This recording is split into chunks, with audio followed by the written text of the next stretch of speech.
수와 19장에 있는 말씀 함께 봅니다. 19장 40절에서 51절까지 보겠습니다. 여호수아 19장 40절에서 51절까지. 4월 22일 날 원래 바저회를 하려고 우리 회의했었잖아요. 그런데 이제 바저회 안 하고 전도만 하기로 했잖아요. 그랬더니 아파트에서 바자회를 한대요. 그래서 그거는 원래 해야 되는 거였나 봐요. 근데 이제 야시장 했더니 왠지 뭐 술 팔고 나쁜 거 하는 것처럼 보인다고 형태를 바자회로 한답니다. 그래서 뭐 물건을 우리가 떼서 팔 수 있는 건 아니고 매년 이제 상반기 하반기에 야시장이 열리거든요. 저희 아파트 단지 내에서. 그래서 이제 저희들은 그 음료수 하고요. 그리고 전도용품 갖다 놓고 이렇게 나누는 일을 저희 교회 앞에서 좀 합니다. 그래서 제가 급하게 요거는 우리 요새 전도용품을 잘 가져가시길래 계속 제가 채우고 있으니까 걱정 말고 가져가시고요. 요게 3,500개가 주문이 됐고요. 그래서 어제 입고가 됐고요. 4,000개를 더 주문을 해놨어요. 요거 말고 좀 막 뿌릴 수 있는 마스크. 요건 조금 좀 고가라. 요거는 봐서 야, 이 사람 예수 믿겠다 싶은 사람만 주시고, 그리고 이거 예수 믿진 않아도 그래도 내가 전도는 해야지 싶은 거는 조금 싼 거 주문해놨으니까 그거 주시면 됩니다. 그래서 구별해놨으니까요, 가져가시면 되고. 어떻게 싼 거예요? 네, 제가 나중에 힌트를 드리겠고요. 요거는 지금 똑같은 거고요. 오늘 아마 도착을 할 겁니다. 조금 저렴한 마스크 제가 좀 주문해놨으니까 사용하시면 좋겠고요. 전도용품 사실은 아끼지 않고 하나님이 사용하라고 물질을 공급을 해주시네요. 그래서 이번 달만 제 나름대로 원칙인데 이제 전도용품 사라고 주시는 돈은 따로 있다라고 생각을 해요. 이번 달만 한 100만 원 정도가 입금이 됐어요. 전도용품 사라고. 그래서 양심껏 그거는 전도용품을 위해서 은빛대학에서 주시는 돈도 사실은 전도용품으로 그렇게 해서 양심껏 100만 원은 후원받은 돈, 그리고 저희 교회에서 다달이 원래는 한 40만 원 정도를 전도용품 사는데 써요. 그래서 그 중에 한 20만 원 정도를 더 추가해서 이번 달만 한 120만 원어치를 샀어요. 한번 완판 시켜보려고요. 얼만큼 쓸 수 있는지 모르지만 여러분 그것 때문에 걱정하지 마시고, 재정 때문에 걱정하지 마시고 마음껏 사용하시기 바랍니다. 왜냐하면 하나님이 제일 기뻐하는 일이거든요. 딴 데 엉뚱한 데 돈 쓰는 것보다 이렇게 돈 쓰니까 하나님 제일 기뻐하시니까 염려 마시고 마음껏 사용하시면 좋겠고, 그래서 포장이 아직 안 돼 있어서 주중에 제가 이제 사람들을 좀 모아서 하던가 아마 주일날 23일날 쓸 마스크를 좀 포장을 해야 될 것 같아요. 그래서 내일 당일날 쓸 건 조금 저렴한 걸로 구입을 했습니다. 한 4,000매 정도는 가격을 아예 말씀드리면 부담 가지실까봐, 가격이 원래 원가는 좀 비싸겠지만 우리가 구입한 건 한 개에 20원에 샀어요. 그러니까 시중가로는 300원 해서 뭐 많게 부르는 데는 500원까지 부르는 건데 20원에 샀으니까, 그러니까 이 사람들 얼마나 많이 가져가는지 몰라요. 근데 감사하게 그렇게 저렴하게 산 거니까 부담 없이 사용하시면 될 것 같습니다. 근데 사람들이 받기에는 허접한 물건은 아니에요. 깨끗한 거 좋은 거 샀으니까. 동민이가 오늘 시간이 된댔나? 오늘은 내일 시간이 돼요. 그러면 내일 한번. 내일 한번 시간 되면 같이 한번 포장합시다 우리. 네, 그래서 하게 되면 내일 하거나 아니면 시간 돼서 좀 포장해서 월요일 날 저녁이 될 것 같아요. 그래서 월요일 날 저녁에 마스크하고 음료수 좀 시원한 거나 따뜻한 거 준비해서 날씨에 맞춰서 전도 저희 교회 앞에서 한번 하도록 하겠습니다. 위에서 좀 기도해 주시고요. 그리고 오늘 지난주에 은빛대학 강의 갔다 왔는데 오늘 좀 강의를 좀 가게 됐어요. 불러주셔서 감사합니다. 그래서 이번 주에도 강의를 좀 가는데 오늘 10시부터 강의합니다. 그래서 11시 반까지 강의하게 될 것 같은데요. 위에서 역시 기도해 주시기를 부탁드리겠습니다. 자, 19장, 죄송합니다. 광고가 좀 길었네. 19장 40절에서 51절까지 같이 한 목소리로 읽도록 하겠습니다. 일곱째로 단 자손의 지파를 위하여 그들의 자속대로 제비를 뽑았으니 그들의 기업의 지역은 소라와 에스다올과 이르세메스와 사알라빈과 아얄론과 이들라와 엘론과 tim나와 에그론과 엘드게와 기쁨과 바알락과 여우가 부네브락과 가드림몬과 메알곤과 락곤과 요빠 맞은편 경계까지라. 그런데 단 자손의 경계는 더욱 확장되었으니 이는 단 자손이 올라가서 레센과 싸워 그것을 점령하여 칼날로 치고 그것을 차지하여 거기 거주하였음이라. 그들의 조상 단의 이름을 따라서 레셈을 단이라 하였더라. 단 자손의 지파가 그의 딸린 가족대로 받은 기업은 이 성읍들과 그들의 마을들이었더라. 이스라엘 자손이 그들의 경계를 따라서 기업의 땅 나누기를 마치고 자기들 중에 눈의 아들 여호수아에게 기업을 주었으니 곧 여호와의 명령대로 여호수아가 요구한 성읍 에브라임 산지 딥낫 세라를 주매 여호수아가 그 성읍을 건설하고 거기 거주하였더라. 제사장 엘르아살과 눈의 아들 여호수아와 이스라엘 자손의 지파 족장들이 실로에 있는 회막문 여호와 앞에서 제비 뽑아 나눈 기업이 이러하니라. 이에 땅 나누는 일을 마쳤더라. 아멘. 종결이라는 단어가 여호수아에서 계속 나와요. 첫 번째 종결 나왔던 거 기억나시나요? 여호수아가 전쟁을 그쳤다. 그건 뭐였죠? 여호수아 스스로가 이제는 내 소임 다 했다라고 숟가락 내려놨다는 겁니다. 나 먹을 만큼 다 먹었어 라고 숟가락 내려놔야 그래야 건강한 겁니다. 아무리 맛있는 음식도 그 순간에 참지 못하고 또 먹으면 그게 뱃살로 가는 것처럼 신앙생활도 마찬가지고 하나님이 내게 명령하신 것도 마찬가지입니다. 하나님이 내려놓으랄 때 내려놓을 수 있어야 됩니다.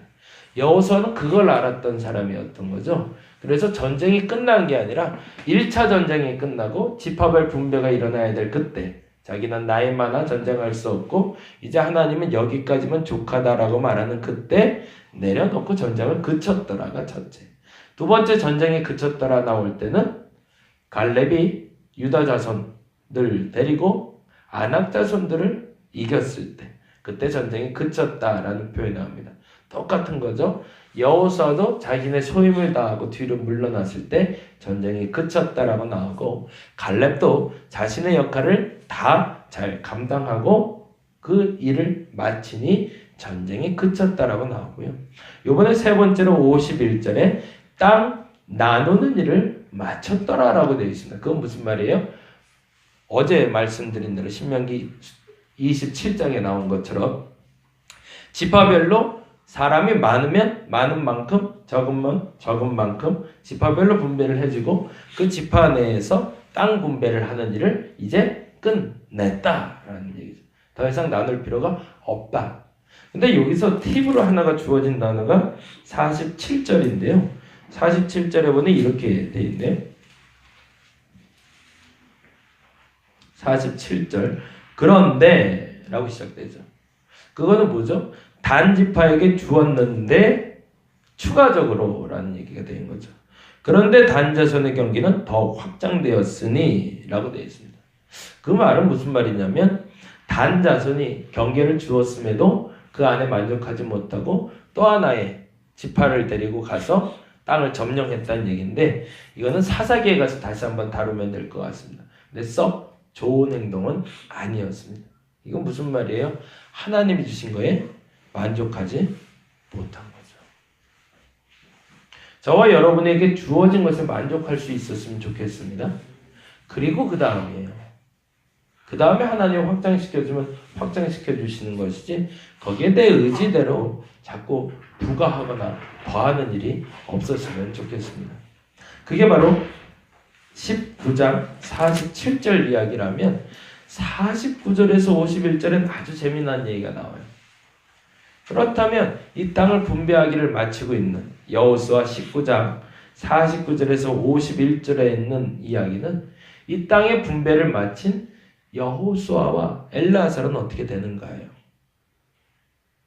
앞서 말씀드린 대로 여호수아는 왕이 될 수 있었어요.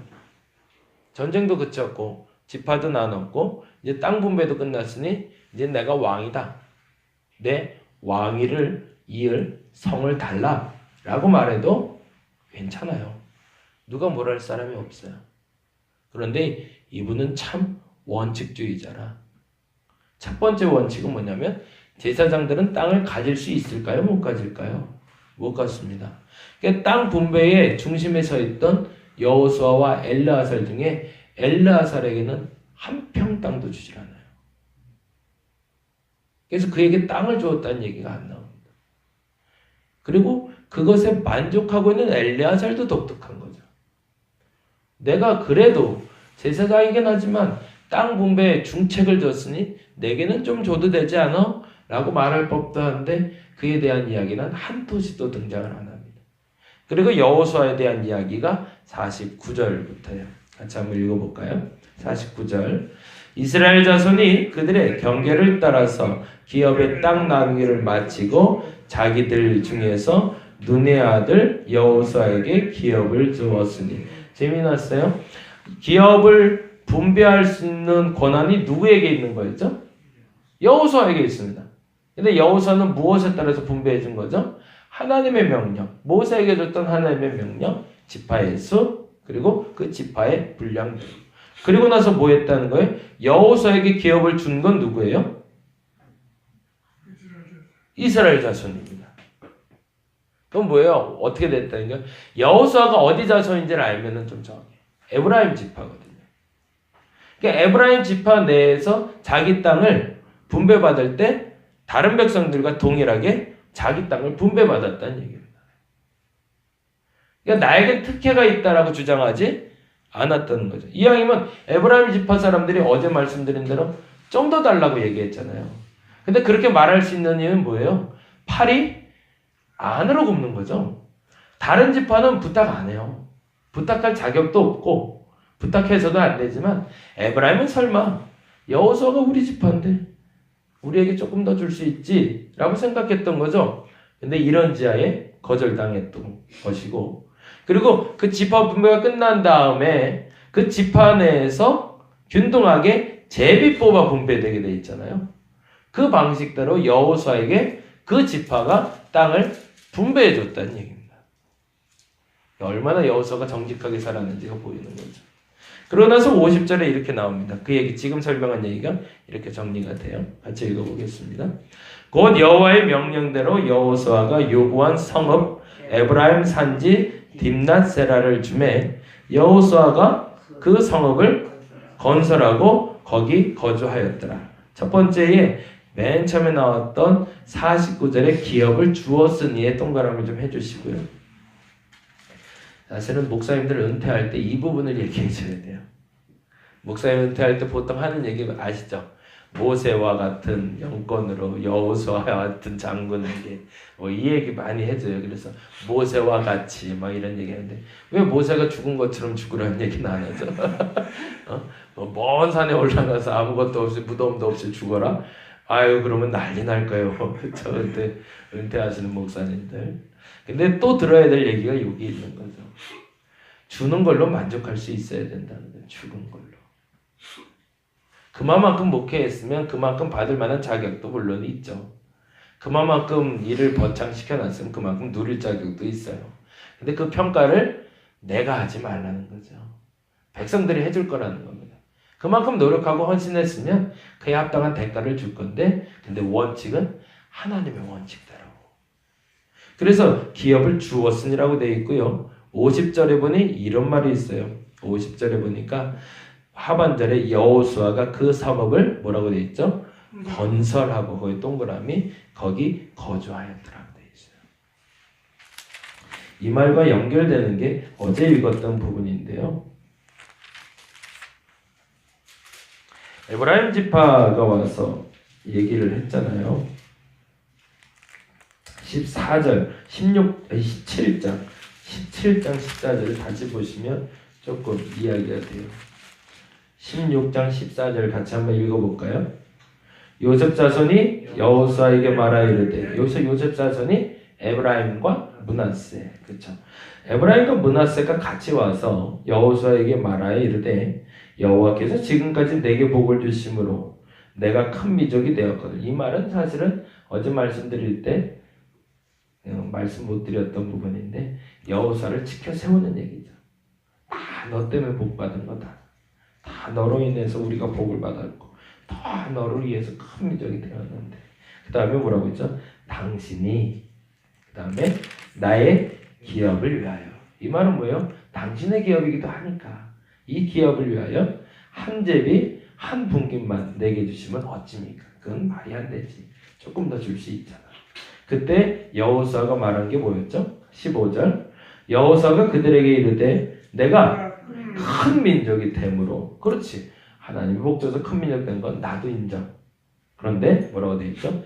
에브라임 산지가 내게 너무 좁을진데 브리스 족속과 르바임 족속과 땅 삼림에 올라가서 스스로 개척하라. 거기다 동그라미 하나 그랬죠. 다시 19장 가봅니다.